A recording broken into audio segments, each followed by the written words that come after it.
and a capable leader in her own right with very strong opinions, my wife defers the decision to me because she knows that's what God asks of her, and that God will honor her for doing that, and he does honor her for doing that. Okay, so how can you show respect to your husband and all that we've been discussing under the second and third letters of the CHAIR acronym? Well, you can tell your husband that you support him in his God-given role. You can tell him that you respect the fact that he has not shirked his responsibility before the Lord to make the final call when that's become necessary. You can praise the good decisions that he has made. You can be gracious when he makes a wrong decision. And when you disagree with him about what should be done in a particular matter, disagree privately and honor your husband in front of the kids. When you disagree with a course of action that's about to be taken, you can give your reasons for disagreeing, but do it in a respectful and reasonable manner, and never attack your husband's right to lead or his responsibility to lead. Ladies, if you fight your husband in doing what he instinctively knows he is called to do, i.e. lead in the home, if you fight him, he will move away from you. But if you support him and act respectfully in this area, it will energize your husband and he will move toward you, to care for you, to love you better, which is what you really want. You want him to love you better. Respecting his God-given authority, ladies, I'm telling you, is going to result in precisely that happening, him loving you better. Okay, let's move on to the fourth letter of CHAIR's acronym, which is the letter I, and the I stands for insight. Appreciate his desire to analyze and counsel. There are many wives, sadly there are many wives, who view their husbands as being inept. They think their husbands have nothing that they can teach them, no insights to offer, little wisdom, if any, to pass on. After all, she surmises, she is the one who has to run the house, raise the children, make the daily decisions on the home front. And so these kinds of wives pretty much don't really give their husbands a chance to express an opinion. And if he does express an opinion, she dismisses it and doesn't take it seriously. After experiencing this disrespectful behavior and attitude by his wife several times, a husband will often just go silent, fearing more censure. And he will stop sharing ideas and giving input or advice altogether. After all, what can he say to a wife who looks at him with contempt and who essentially tells him that she's right all the time and that he's wrong all the time? And after the husband stops speaking because of her constant critique of his thoughts, such a wife will contemptuously ask him, "Why are you so quiet all the time? How come you never say anything?" And her husband thinks to himself, if I say something, I'm in trouble. If I don't say anything, I'm in trouble. But if I don't say anything, I'm in less trouble. So I'm just not going to say anything. For those wives who have been treating their husband disrespectfully by not seeking, asking for, or wanting his advice and counsel because you don't think he's intelligent and doesn't have anything he can teach you, and because you really do think that you are right about everything, what you need to know is that A, you are wrong about him, and B, you are arrogant. And if your husband isn't as caring and loving as you want him to be, it may be this very disrespectful behavior of yours that is causing him to distance himself from you emotionally and relationally. In his book, Love and Respect, Dr. Emerson Eggerichs relates this true story of one woman who had been living out the kind of disrespectful behavior toward her husband that we've been speaking about. Dr. Egeritz writes, she had little respect for her husband. Behind his back, she constantly put him down, mocking him, making fun of his ideas and opinions. One day while shopping, she thought it would be interesting to stop by his office just to see where and how he worked. She called him on her cell phone and he said, well, sure, I'm a little busy, but come on up. When she got there, he was indeed busy and she had to wait a few minutes as he dealt with various people. From where she sat, she couldn't help but see that her husband's co-workers gave him high respect. So did his boss and his attractive young secretary.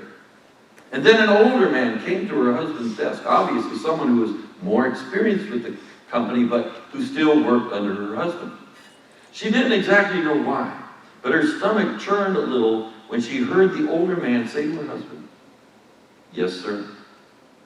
And then his secretary came by to give him some papers, and she felt ashamed and a little fear as she saw how this classy young woman looked up to her husband and admired him.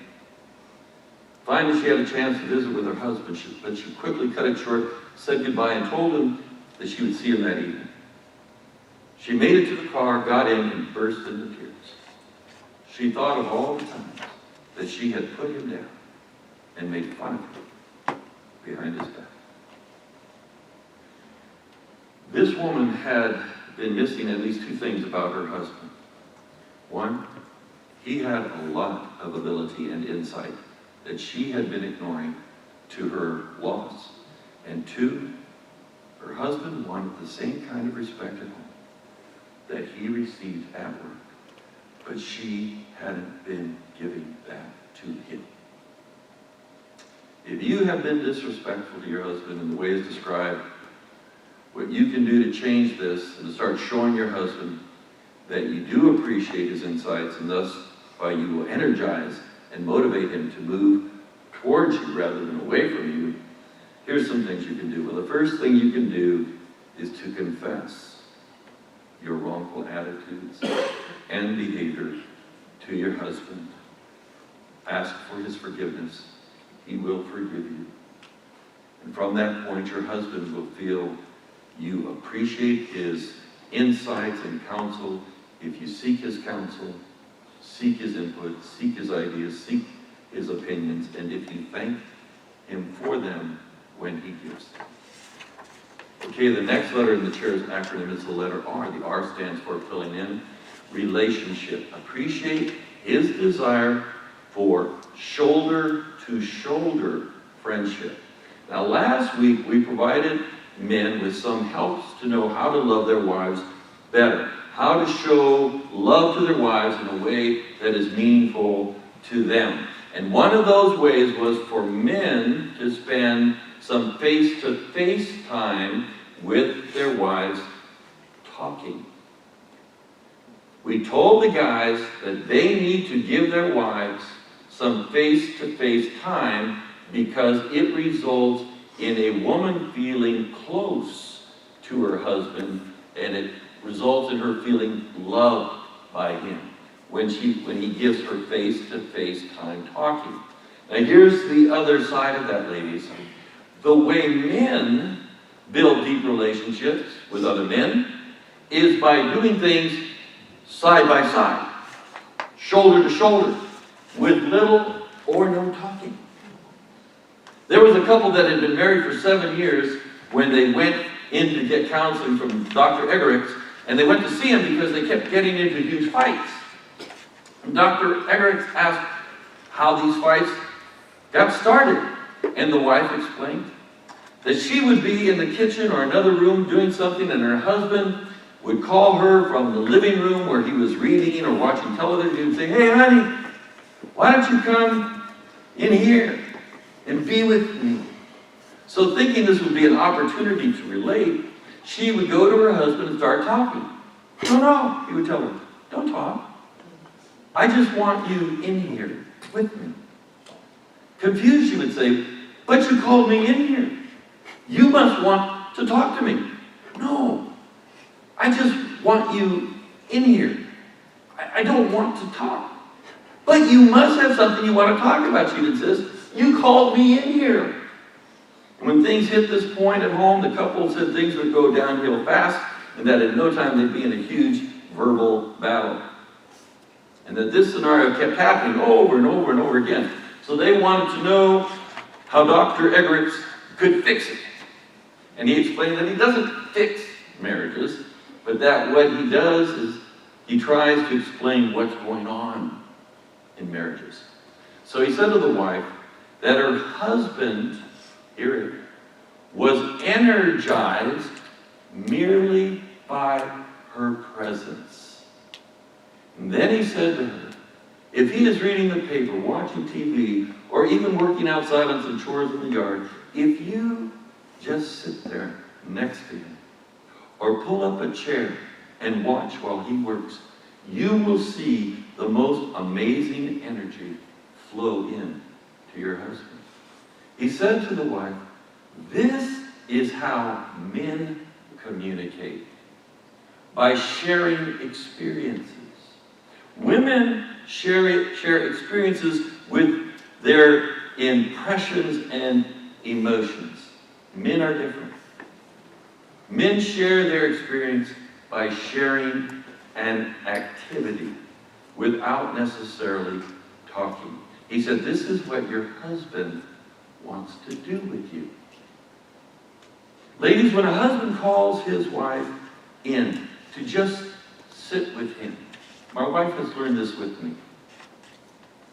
When he does that, your husband, when he calls you, just come in and sit with him. He is actually working on your relationship in a significant way. Not significant to you, perhaps, but extremely significant to him, nonetheless.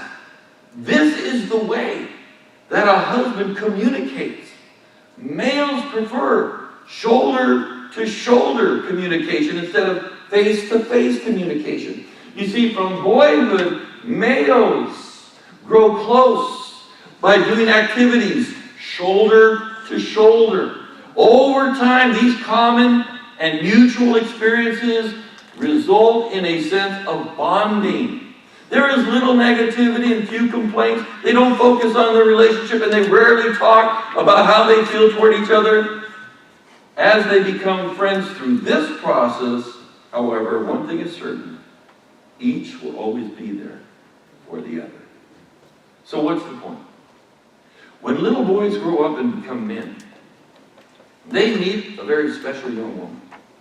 He proposes and they marry.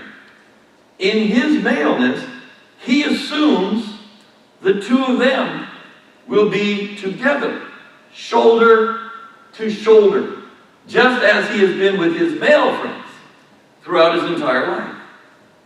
During their courting days, the wife had gone to watch him play sports or sit just to watch TV with him, and all without talking. As a male, that energized him. That's how males build a friendship bond.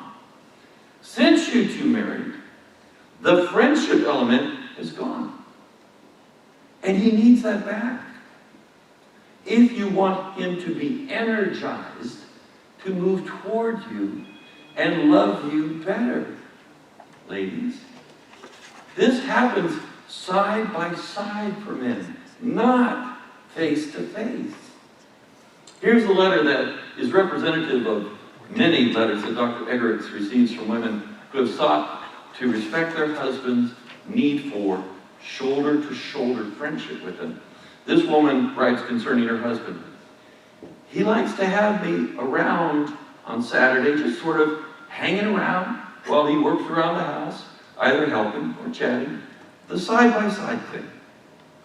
I have begun to do this, and he loves it.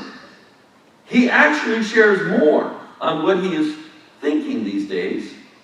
And this does not come naturally for me, yet I end up benefiting also by having a spouse who feels loved by my being respectful of his need for shoulder-to-shoulder relationship. And as a result of all that, he is more loving to me. Okay, the final letter in the CHAIRS acronym that stands for a way that a wife can show respect to her husband in a way that is meaningful to him and that will result in him being energized and motivated to love you better is the letter S. And the letter S stands for, filling in, sexuality. Appreciate his desire for sexual intimacy. Ladies, there are two aspects to understanding your husband sexually. First, realize that his sexuality is much different than yours. There's more than one reason why Proverbs 5:18 and 19 says what it says to husbands in relation to their wives. This passage says, rejoice in the wife of your youth. She is a loving doe, a graceful deer. Let her breasts satisfy you always. May you be captivated by her love. Why be captivated, my son, with an immoral woman, or embrace the breasts of an adulterous woman? There is a reason why there is absolutely no Bible verses commanding a woman to be satisfied with a body part of her husband at all times. Not one. But there are for men. And there's a reason. It's because men are visually oriented when it comes to sexual desire. Women are not visually oriented when it comes to sex, at least not anywhere near the degree that men are. The second aspect, understanding your husband's sex drive, is that he needs sexual release or sexual intimacy, just like you ladies need emotional release or emotional intimacy. A woman needs emotional release through talking. When that need is met, she feels loved. When a man refuses to talk, that symbolizes to her that he does not love her or care about her need. A husband has a need for physical release through sexual intercourse. When a wife refuses, that symbolizes to him that she does not care about him and does not respect him and his need. When it comes to what a husband goes through when his wife deprives him sexually, maybe the closest analogy that might help a woman understand better is an analogy given by Dr. Egerit's wife, Sarah. In speaking to women at their Love and Respect conferences, Sarah Egerit says, wives, what if your husband didn't talk to you for 3 days, 3 weeks, or 3 months? You would think that abominable. I think you get my point. She continues, some wives want their emotional needs met after marriage, but somehow lose sight of their husband's sexual needs. She says, remember, ladies, remember your son will have the same need as your husband. How do you want your daughter-in-law to treat him? Your son didn't ask to be made this way, any more than your daughter or daughter-in-law asked to be made with the need to talk intimately on a regular basis. Listen, as a woman, you may feel that you and your husband have to feel and be close in order to share sexually. But actually, for your husband, it's just the opposite. For your husband, it is the sexual act itself that brings you too close to him. God has created them this way, just as he has created you your way.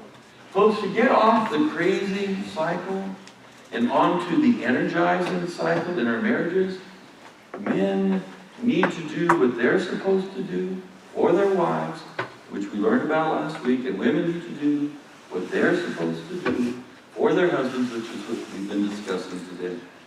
And the rule for both, the rule that never changes for both of you, The rule that never changes for both of you in all of this is this. You can't get what you need by depriving your spouse of what he or she needs. Does that make sense?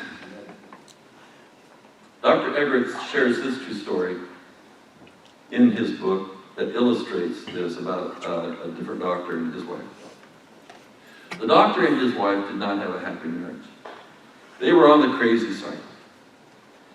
And the fight centered on her ultimatum, which she laid down several years earlier, that she would not respond to him sexually until he met her emotional needs. She wanted emotional release. She wanted him to talk to her face to face. And until he met her emotional needs, she wouldn't respond to him sexually. After all, that's what love is all about, wasn't it? And then through a series of events, the Lord spoke to her and said, who is supposed to be the mature one here? He is a new believer, and you have been in Christ for many years. She got the message. She decided to minister to her husband sexually. Not because she particularly wanted to, but because she wanted to do it as unto Christ, i.e. to honor the Lord by doing what he asks of her. She didn't have a need for sex. It wasn't within her. But she realized this was her husband's need. And the Lord had spoken to her about meeting his need first. And so she said, all right, Lord, I will serve him, and I will meet that need gladly. And she proceeded to do so. So what happened? Did her need for emotional release and talking face-to-face get met? She reported back to Dr. Eggert. When we laid there in bed afterward, I couldn't get him to shut up. Her showing respect and appreciation for her husband's desire for sexual intimacy resulted in him naturally being energized and motivated toward meeting her need for emotional intimacy through